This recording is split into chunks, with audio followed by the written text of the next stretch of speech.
Hello, I'm AD Hobbs, and this is my movie review, or movie/book review, of The Neverending Story.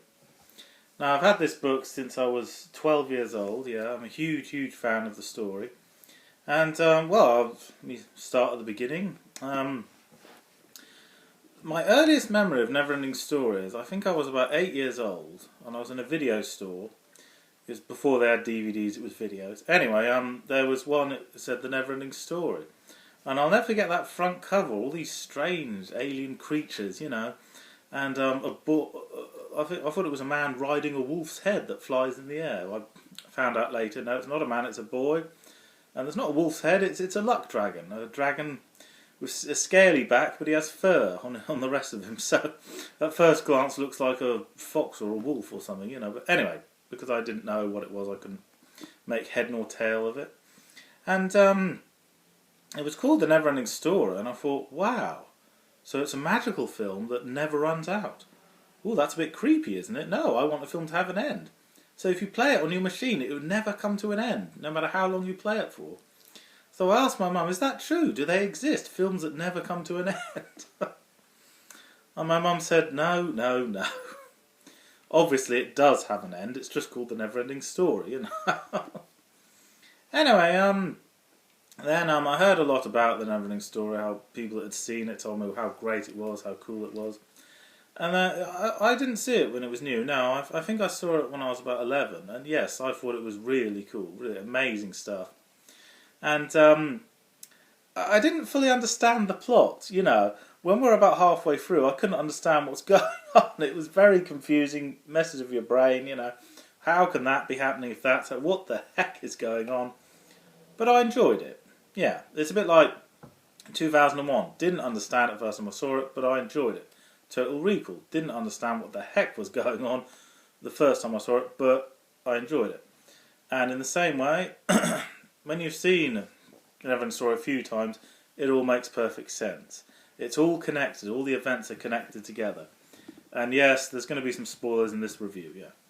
Anyway, Neverending Story, I think for me the most shocking bit was when the horse, Artex, dies. I thought, because everything had been so cute and cuddly, like a Disney fairy tale, and then all of a sudden, one of the characters dies, and I thought, oh no, that's really dark, that's horrible. It was so unexpected. But that's what makes it so sad, because you're not expecting that to happen in this kind of film. Yeah, it's it's pretty heavy stuff, yeah. And, I thought that was quite a clever twist when they find out Mauler is a giant tortoise. That was quite clever, because his only clue is that Mauler lives inside the Shell Mountain, yeah. And, a lot of sort of film critics say how the Mauler creature looks a lot like E.T. No, it doesn't. It looks like a tortoise. So, it doesn't look like E.T. No, E.T. looks like a tortoise face. So, well, interpret that any way you see fit. And, yes, I really enjoyed Neverending Story. And when I saw it a few times, then I understood it a bit better, knew what was going on. And although it's Certificate U, I don't know, I think some bits might, like when the horse dies, that's a bit upsetting for children. They do see it at night get destroyed, and we see a skeleton underneath his mask, his visor, so I wouldn't recommend kids under 5 seeing it, a bit too much for them, yeah. Anyway, the story concerns Bastian Balthazar Bucks. He goes in a bookstore, and he meets, hang on, I'll find it in a second, it's in this book, Carl Conrad Coriander. Okay, so he has all the C's in his name and he has all the B's in his name. And of course he's very sad because his mother recently died, and his way of coping with the grief is to escape in the fantasy world, i.e. reading books. He loves reading books. Yes, he's a real book buff, And, but it creates problems. He gets bullied at school because he talks to himself. He's a bit of a weirdo. His grades are failing at school, and also he's an underachiever. He won't try for the swimming team. He won't go riding on horses or anything. He won't do any activities in his spare time. Nothing, He's just become like a recluse. And his father says to him, a little malfunction there. Oh, never mind. What was I saying? Basically his father says to him, we can't let Mum's death be an excuse for not getting the job done. In other words, yes, of course, you're supposed to be sad when somebody close to you has died, but life must go on, you know. You can't be sad forever. And, okay, I'll do a bit of book comparison now. I like the film better than the book. You know, my mother clearly saw that I loved the film. I watched it a number of times on video. And so for my 12th birthday, she brought me the book. That's it. This is the one I had since I was 12. And on the front cover, we have Atreyu, Bastian, Chiron, I think that one's called, the Centaur, and Falcor, the Luck Dragon, and the Childlike Empress. And of course, if you can see, the two different coloured snakes. Yes, the two snakes together represent eternity, forever. That symbol means forever, the Neverending Story. And that same symbol of the two snakes is on the medallion, the Auron, yeah. That originally Atreyu uses, and then afterwards it's Bastian. Anyway, I've read the book, and yes, I did enjoy it, but the thing is, the film is in fact the first half of the book. And that's it. I don't know, maybe because of budget reasons they couldn't do the whole thing, so they just did the first half of the story. But I think that's a blessing in disguise, because I liked the first half, and I was quite satisfied with that. I wasn't that keen on the second half. The second half is alright, it's okay, but I don't know, it just doesn't quite match the first half, you know what I mean? The second half is the next best thing, the first half is excellent, yeah, perfect throughout, never a dull moment, yeah. So I like the first half better. But it is what the author originally envisioned, so I respect him for that, you know. And, well, basically for me, imagination is a mixed blessing. Okay, I'll explain what I mean. Because Bastian is spending so much time in the fantasy world, reading books a lot, he's not doing stuff in the real world. He's not doing social activities, and his grades are getting worse at school, so that's bad. But sometimes, when you use imagination in the fantasy world, it inspires you to do great things in the real world. So that's a good thing, yes. If imagination makes you regress, you know, become less clever, less good, that's bad. But if it makes you progress, makes you better in the world, then that's good. So in other words, it's important to be happy in the fantasy world, in addition to being happy in the real world. Yeah. And Fantasia. It's called Fantasia, the magical world that Atreyu lives in, and then later Bastian goes to. The magical world is called Fantasia in the film, but it's called Fantastica in the original book. Now, I like the name Fantastica better, simply because Fantasia, well, that's just the same as the title of a Disney film, isn't it? And the word Fantasia was used even before then, yeah. So no, don't call it Fantasia. Call it something, a word that we've never heard before, i.e. Fantastica. And it didn't bother me that it was called Fantasia because, of course, I saw the film first before I read the book, not the other way round. But, well, let me put it this way. If you read a Narnia book and then saw a Narnia film and they didn't call it the Land of Narnia, you'd be annoyed, wouldn't you? You know, you can't take liberties like that. You've got to, some things have to remain the same. In other words, Fantastica is better than Fantasia. But it's the same sort of principle, you know, it is the land of human fantasy, human imagination. And, when Atreyu finds this out, that Fantastica, aka Fantasia, has no boundaries, it's the land of human imagination, he says, well, why is Fantastica dying then? It's because the boy in the human world is losing the will to care about anything. There's some sort of link between his depression and Fantastica. So the only way it's going to be saved is if he's full of hope, you know. Yeah, so it's pretty deep psychological stuff, but it all makes sense in the end, yeah.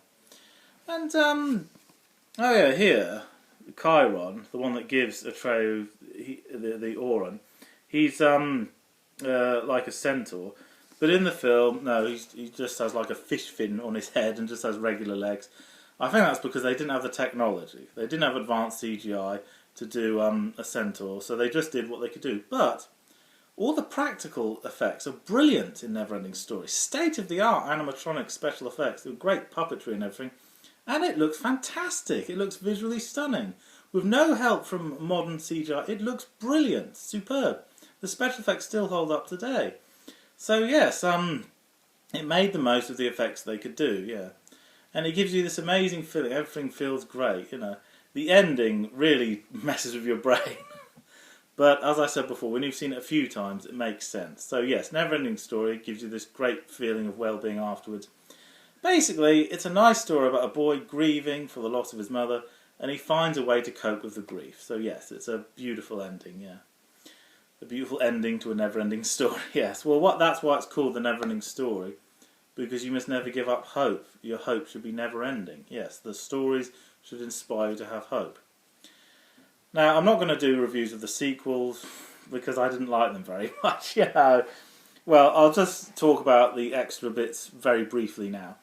Neverending Story 2, it's the second half of the book. It's alright, it's okay, but not as great, not as spectacular as the original film, as the first half of the book.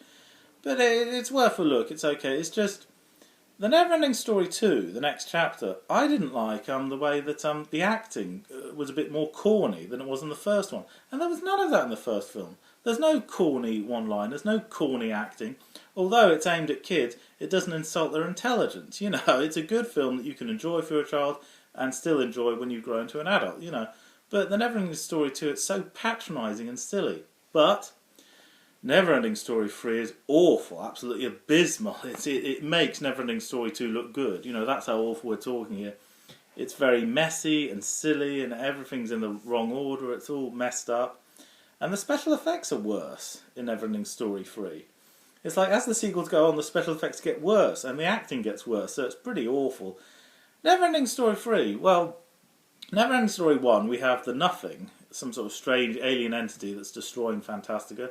Then we have the emptiness in Neverending Story 2. Neverending Story 4, it's the Nasty. Now this is a different twist. Instead of an alien entity, it's school bullies that are making all these bad things happen. That was quite a good premise.